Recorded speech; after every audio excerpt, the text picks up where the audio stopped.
de las complicaciones en el manejo de las complicaciones y la prevención de las mismas en la terapia biológica. En los últimos años, los anti-TNF han revolucionado el manejo de la enfermedad inflamatoria intestinal y vemos cómo se han dado grandes cambios y hemos obtenido beneficios maravillosos como la curación mucosa, la disminución de las tasas de hospitalización y de las tasas de cirugía. En este estudio, la disminución de las colectomías a corto plazo en una comparación de infliximab con placebo. El adalimumab también disminuyendo la cantidad de complicaciones que tienen todos estos pacientes, eficaz en la inducción de la remisión de la colitis ulcerativa moderada a grave y, lo más importante, la seguridad de estos medicamentos comparados con el placebo. No solo es la preocupación de los médicos, sino la preocupación de los pacientes. En este estudio que se realiza en 8 países diferentes, se registran cuáles son las preocupaciones de los pacientes por su enfermedad inflamatoria intestinal. De estas preocupaciones que van desde el dolor hasta la necesidad de una cirugía, sobresale cuáles son los efectos secundarios de los medicamentos y miren el impacto que tiene tan grande en estos pacientes. A lo largo de estos años han surgido muchas ventajas, pero también desventajas que lo obligan en el momento de uno escoger un paciente para someterlo a una terapia biológica, sopesar riesgos, beneficios, los efectos secundarios y los costos de la medicación. La curva de aprendizaje de los efectos secundarios ha aumentado notablemente por el tiempo en que ya tenemos utilizando los medicamentos biológicos. Desde los primeros estudios de fase 1 en individuos sanos hasta ya grupos escogidos de pacientes donde comienzan a surgir efectos secundarios raros y se describen poblaciones especiales y situaciones especiales como pacientes embarazadas, grupos en los que los medicamentos interactúan entre ellos y aumentan los efectos secundarios y errores y mal uso en la utilización de estos medicamentos. Los efectos adversos se pueden clasificar de acuerdo a si son de clase, o sea, correspondientes a cualquier tratamiento anti-TNF o particulares de cada fármaco. No todos los agentes anti-TNF son iguales en sus riesgos. De otro lado, otros factores que influyen para clasificar el tipo de complicación que se puede presentar es una variable aislada que es la edad de los pacientes. Las diferencias entre clases y fármacos pueden ser cualitativas o pueden ser cuantitativas. Cualitativas, un efecto se da o no se da, y cuantitativas, un efecto se da más o con menos probabilidad. De las complicaciones, quizás las más frecuentes son las infecciones, reacciones en el sitio de la inyección, neoplasias, algunas complicaciones raras han surgido desde el punto de vista neurológico, cardiovascular, depresión de la médula ósea, y hay una que no es una complicación, yo pienso que es complicación más para nosotros los médicos cuando estamos tratando a los pacientes, que es la pérdida de respuesta de los pacientes. Los doctores Gisbert y el doctor Panés revisaron 60 estudios de pacientes con enfermedad de Crohn tratados con colitis con enfermedad de Crohn tratados con tratamiento biológico y querían registrar la pérdida de eficacia del medicamento y la necesidad de hacer un ajuste en las dosis. Con esto vemos la importancia que es determinar si el paciente está teniendo una pérdida de respuesta al medicamento biológico. Un fallo primario es no responder inicialmente al tratamiento de inducción que se le coloca al paciente. Y existe la pérdida de respuesta, que es el fallo secundario, que es el empeoramiento clínico del paciente una vez se ha obtenido una respuesta con un anti-TNF.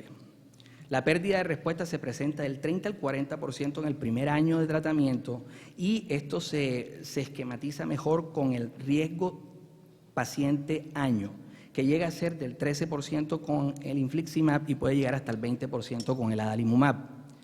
Cuando tenemos un paciente con pérdida de respuesta, lo primero que hay que descartar es que el paciente no tenga una complicación de tipo infeccioso.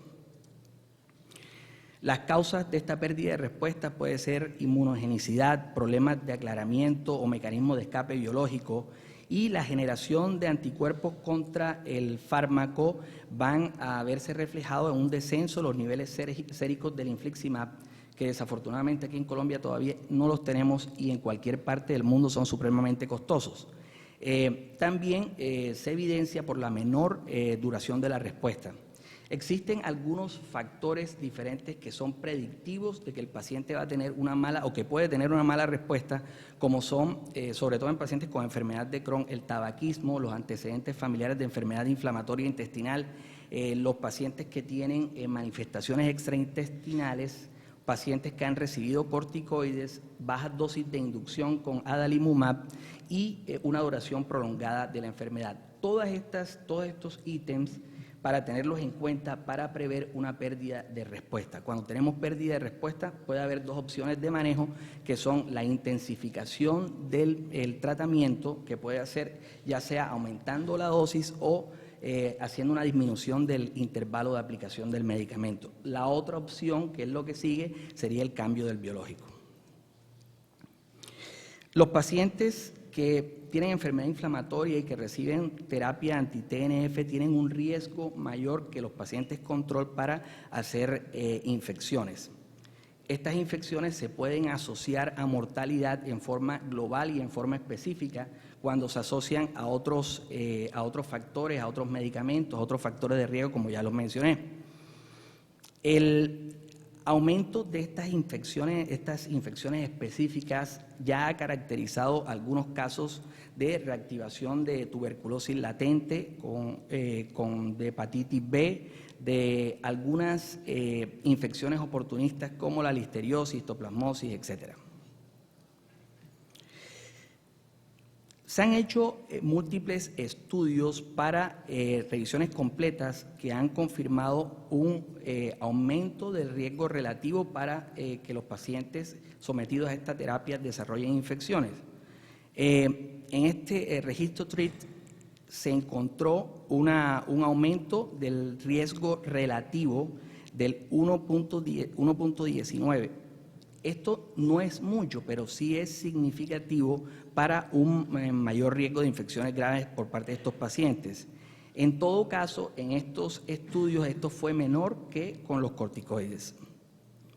Como podemos ver acá, en esta gráfica, el registro TREAT muestra cómo los esteroides y no el infliximab, los inmunosupresores, se asocian a efectos adversos graves. En este seguimiento que se hizo a 5 años se registró mortalidad donde los corticoides eran un indicador importante, mucho más importante y significativo de lo que podían ser los anti-TNF. Esto habla de seguridad del medicamento. De igual forma, ya no hablando de mortalidad, sino de infecciones serias, los corticoides y otros factores aislados como la utilización de opioides también predisponían a que se dieran estas serias infecciones por encima de los anti-TNF. Metaanálisis que es reciente, los anti-TNF, con esto se trató de demostrar que los medicamentos biológicos confieren un potencial riesgo para desarrollar infecciones.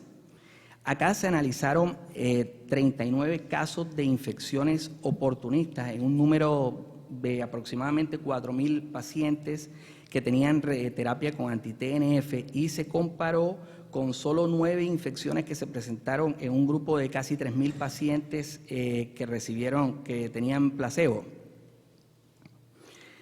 El impacto de estas infecciones oportunistas que se presentaron, siendo en frecuencia 8 pacientes presentaron tuberculosis, 8 casos de herpes simple, 6 casos de candidiasis oral y esofágica, herpes zóster.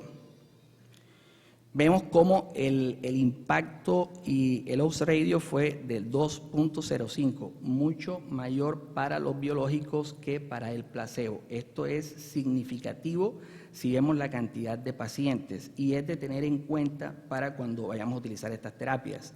En este caso, el odds ratio de la tuberculosis fue de 2.52, que es también bastante significativa.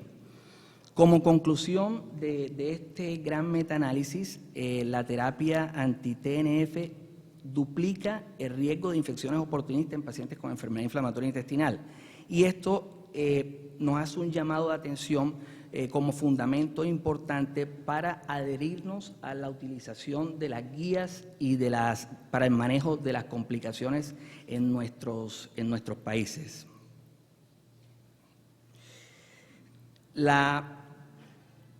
El consenso europeo también manifiesta la importancia de detectar y de manejar las infecciones oportunistas, que en determinado momento son difíciles de reconocer al punto que la presentación de una infección en un paciente que está inmunocomprometido no es lo mismo que un paciente no inmunocomprometido. Entonces, la presentación y la clínica de estos pacientes no es típica. Estas infecciones se pueden asociar a morbilidad y a mortalidad apreciable y potencialmente son graves, y esto las convierte en difíciles de tratar.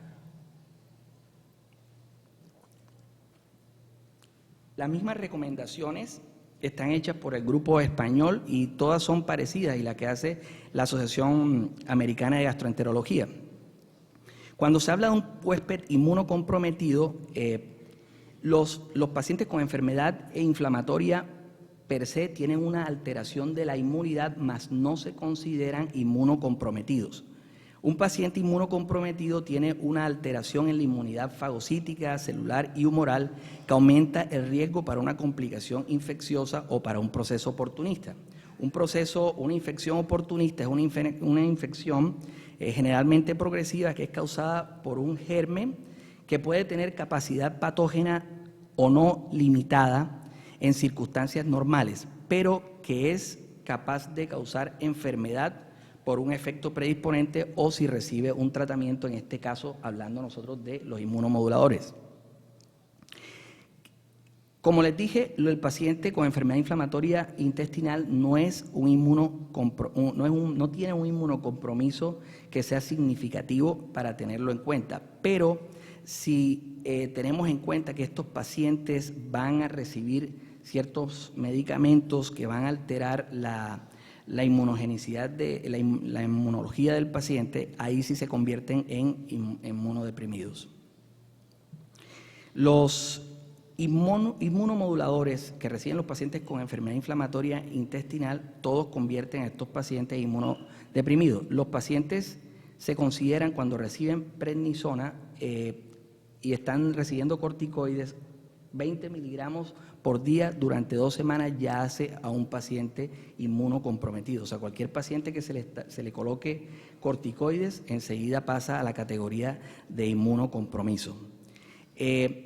Todos estos pacientes ya tienen riesgo, y si a esto se suman otros factores como son la desnutrición, las comorbilidades, si el paciente es diabético, etcétera, si ya tiene historia previa de infecciones graves, y la edad del paciente, como dije, es un factor muy importante, eso que se llama inmunosenescencia, la pérdida de las defensas con la edad. En este estudio de casos y controles, aquí vemos cómo el odds ratio es, de acuerdo al número de inmunosupresores, va aumentando progresivamente, y miramos cómo de no recibir ningún inmunosupresor aumenta a 4.5 cuando está recibiendo 2 o 3 inmunosupresores. Entonces, todas estas infecciones virales, bacterianas, parasitarias o por hongos son las que puede presentar un paciente con inmunocompromiso. Esto se asocia a la terapia inmunomoduladora, y podemos tener una guía. Por ejemplo, cuando un paciente está recibiendo azatioprina, son más frecuentes las infecciones por virus. Si está recibiendo un anti-TNF, son más frecuentes las infecciones por micobacterias o por hongos. Y si recibe corticoides, son más frecuentes los hongos. Esto en términos generales, pero realmente no es una regla. Se puede mezclar uno con otro y pueden presentar cualquier tipo de infecciones. De las más frecuentes son las infecciones bacterianas. Y aquí, para hacer un llamado de atención al uso a la presentación de la tuberculosis como tal. Esto fue un registro publicado en New England que hacía un llamado de atención después de haber manejado aproximadamente 150,000 pacientes con infliximab. Se presentaron 70 casos de tuberculosis. Esto se presentaba en las primeras, después de la inducción, fue cuando se presentaron la mayoría de los casos de tuberculosis. Fíjense cómo se presenta la tuberculosis en los pacientes que tienen enfermedad inflamatoria y que están recibiendo un biológico. Son casos que no son completamente típicos. Fíjense que estos pacientes habían recibido, una gran cantidad de pacientes ya habían recibido inmunosupresores, o sea, había otro factor de riesgo. Aquí había pacientes con enfermedad de Crohn, artritis reumatoidea y artritis juvenil.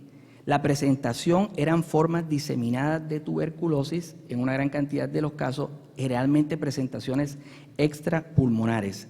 Los países donde más se presentó, se hizo en Norteamérica y también se hizo en Europa, pero se presentaba más donde era mayor la endemia de la patología.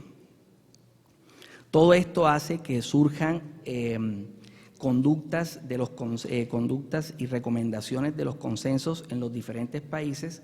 Los españoles tienen su consenso y hacen las recomendaciones, un consenso europeo, y el llamado de atención es la detección temprana de un paciente que se le va a iniciar terapia biológica, hacerle todos los estudios porque tenemos todas las herramientas para hacerlo.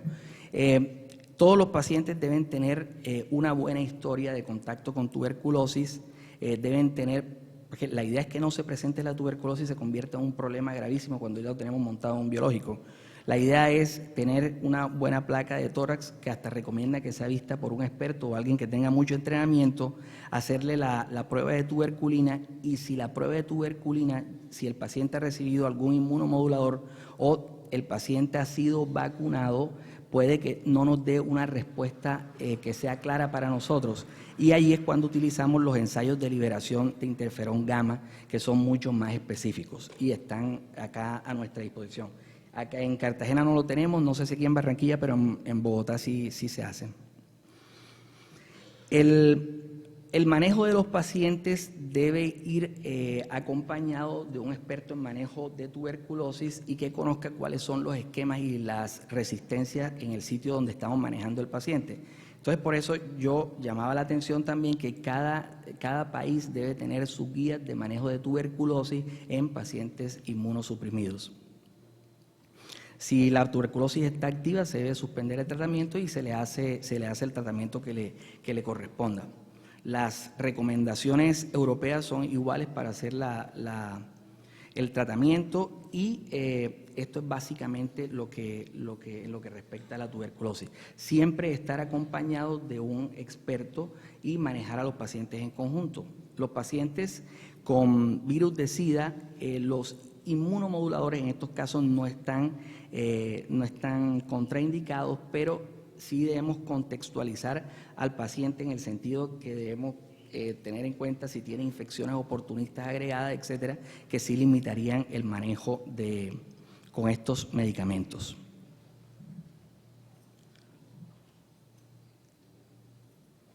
La detección del citomegalovirus no es una condición hacer estudios antes de iniciar un anti-TNF, pero si la clínica del paciente lo amerita o tiene un cuadro que nos sugiera que el paciente tiene una infección por citomegalovirus, se debe descartar hasta la saciedad para poder hacer un tratamiento.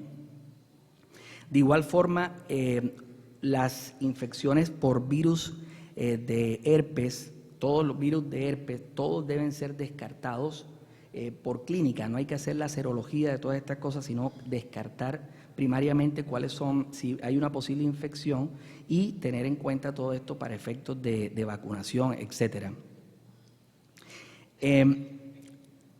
La respuesta la respuesta inmunológica de los pacientes con enfermedad inflamatoria es diferente. Entonces, los esquemas de vacunación deben ser un poco más fuertes. Un paciente, por ejemplo, a los pacientes se les debe preguntar si han tenido varicela, porque esto deriva en el hecho de que necesita y amerita la vacunación antes de iniciar la terapia, por ejemplo. Los pacientes que presentan durante el tratamiento, presentan, por ejemplo, una manifestación de un herpes zóster.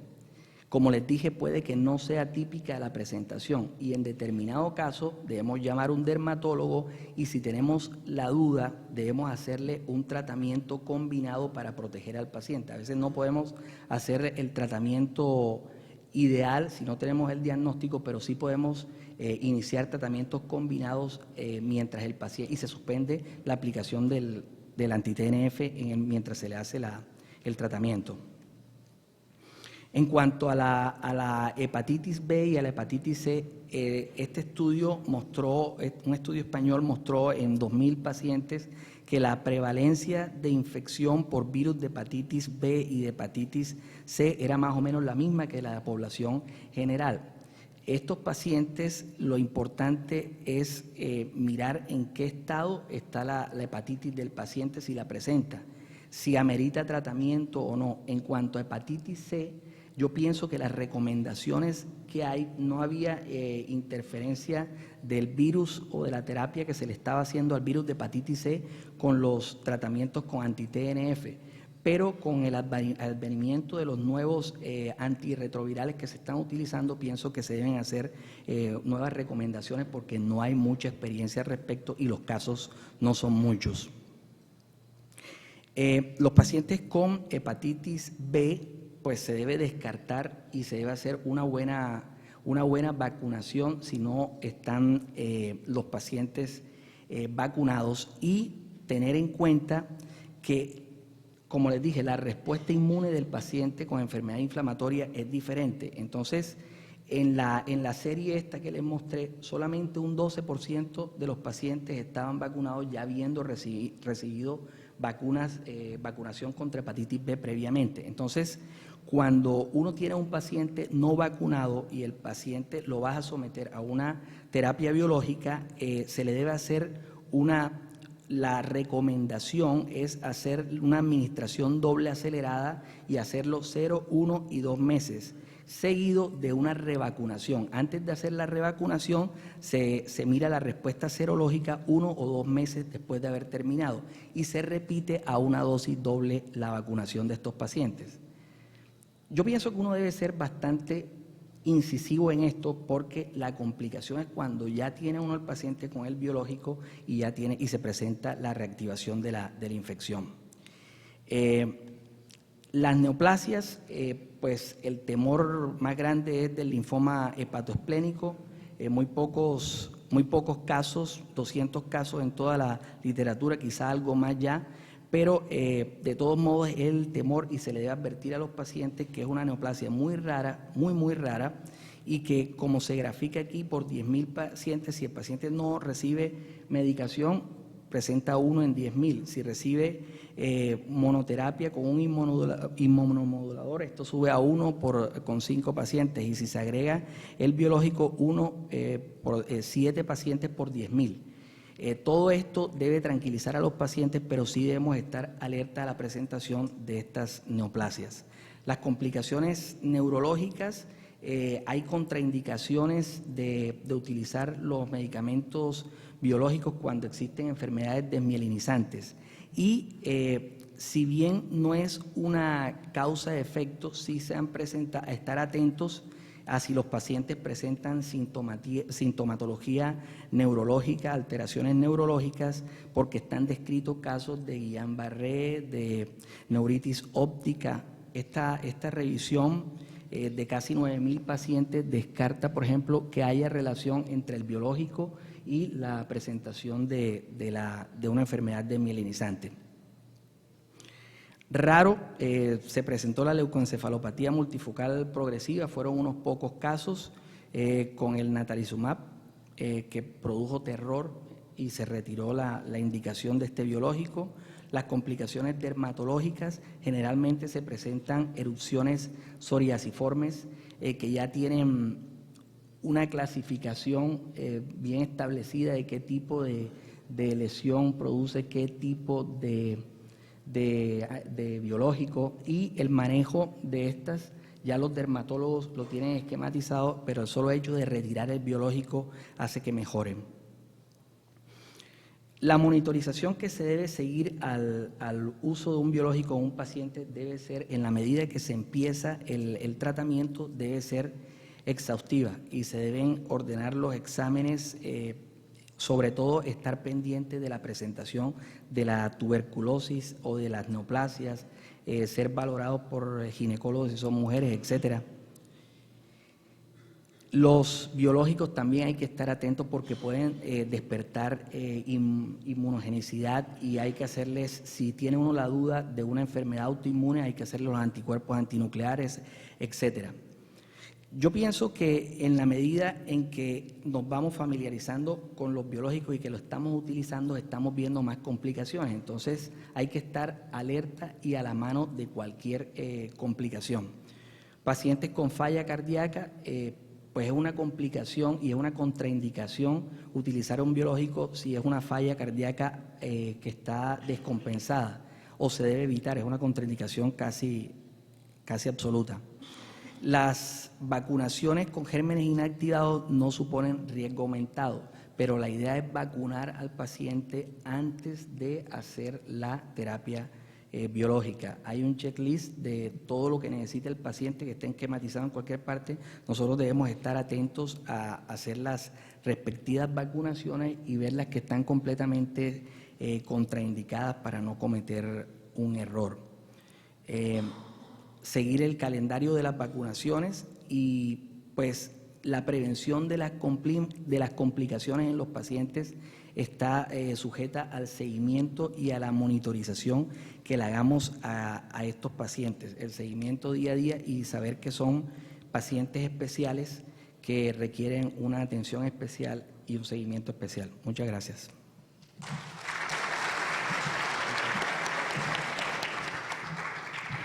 Muchas gracias, doctor.